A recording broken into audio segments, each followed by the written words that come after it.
Bienvenidos a Brujas y algo más, este espacio pensado para hablar de nosotras.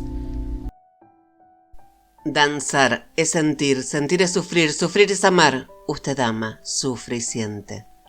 Usted danza. Ella fue una de las bailarinas más influyentes y especiales del siglo pasado. Ella se animaría a todo, a bailar descalza, con telas sueltas, moverse libre, iniciando una nueva etapa para el arte. Pero eso sí, ir en contra de la corriente tendría su precio.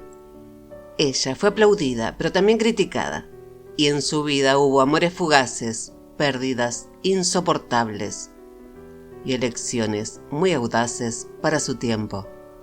Y hoy aquí en nuestro canal, en nuestro espacio, Isadora Duncan, nacida ella en San Francisco, California. Era la menor de 4 hermanos. Su padre era Joseph Duncan, un banquero y empresario minero, y un gran aficionado a las artes, y su madre, Mary Isadora Dora Gray, pianista y maestra. Ambos, de raíces irlandesas, marcarían sus primeros años. Poco después de su nacimiento, el banco donde trabajaba su padre quebraba, y la crisis económica, sumadas a las infidelidades de Joseph, destruyeron la pareja. Dora terminaría mudándose con sus hijos a Oakland, y mantuvo a la familia dando clases de piano en su casa. Isadora, nuestra protagonista, era una autodidacta, y empezaba a bailar antes de saber que ese sería su destino. Desde pequeña ella disfrutaba de mirar el mar, escuchar a su mamá tocar el piano y dejar que su cuerpo siguiera el ritmo. Isadora fue una niña solitaria y ella se pasaba horas jugando en la playa, observando el movimiento del agua. Y con solo 11 años, junto con su hermana Elizabeth, ella enseñaba a otros chicos a moverse como las olas. Y más tarde escribía: no nací para la escuela ni para los límites. Mi único maestro fue el movimiento. Y no tuvo una formación académica formal en la danza, sino que su escuela fue la naturaleza. Y de ahí tomaría ella la idea del movimiento natural, una nueva forma de entender la danza.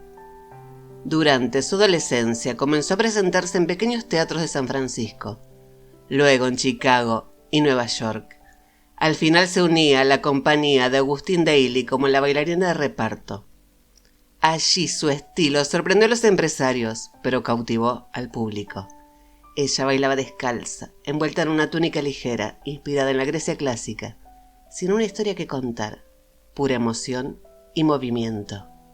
Isadora decía: la danza es el movimiento del alma, el lenguaje más antiguo y más verdadero.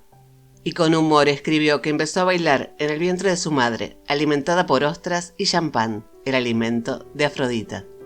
Con 20 años decidió apostar por Europa y el destino le sonrió. En Londres su danza llamaría la atención de pintores, músicos, de escritores.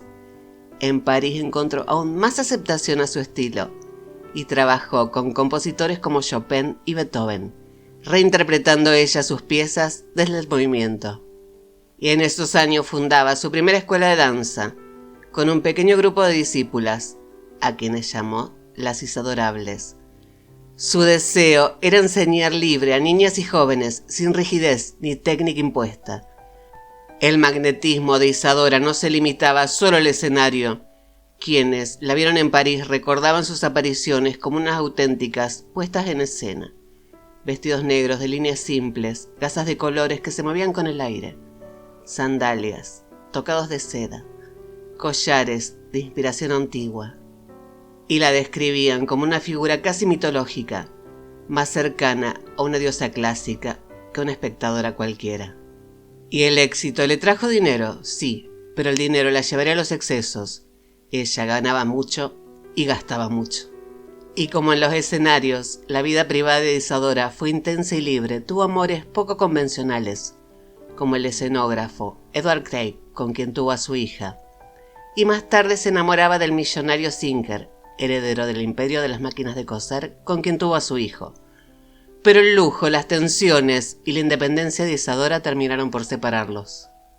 Pero fue en 1913 cuando ella sufrió el golpe más duro de su vida. El auto en el que viajaban sus 2 hijos y la niñera caería al río Sena y los 3 morían ahogados. Ese accidente partió su vida en 2 y escribió: o debo terminar con la vida de inmediato o encontrar algún medio para vivir a pesar de la angustia que me devora, día y noche. E Isadora eligió seguir, volvió a la escena, transformó el movimiento en su manera de seguir adelante. Y en los años que siguieron adoptaría 6 niñas. Entre ellas se destacaron Irma y Ana, quienes llevaban su apellido, y se dedicaron al baile como Isadora, manteniendo vivo su legado. Unos años después, ella se casaba con el poeta ruso Sergei Esenin, quien acabaría suicidándose en Leningrado. Pero fiel a su espíritu libre, Isadora también tuvo romances con mujeres, y está documentado su vínculo con la escritora Mercedes de Acosta. Y también por aquel entonces Isadora mantuvo una relación con Víctor Serov, un joven pianista 25 años menor que ella, que le despertaba una mezcla de pasión y de celos.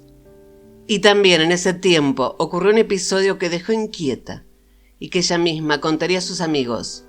Una niña entró a su habitación con una vela encendida y le gritó: «Dios me ordenó estrangularte». La sacaron enseguida del lugar y no llegó a hacerle daño, pero más tarde se supo que tenía problemas de salud mental.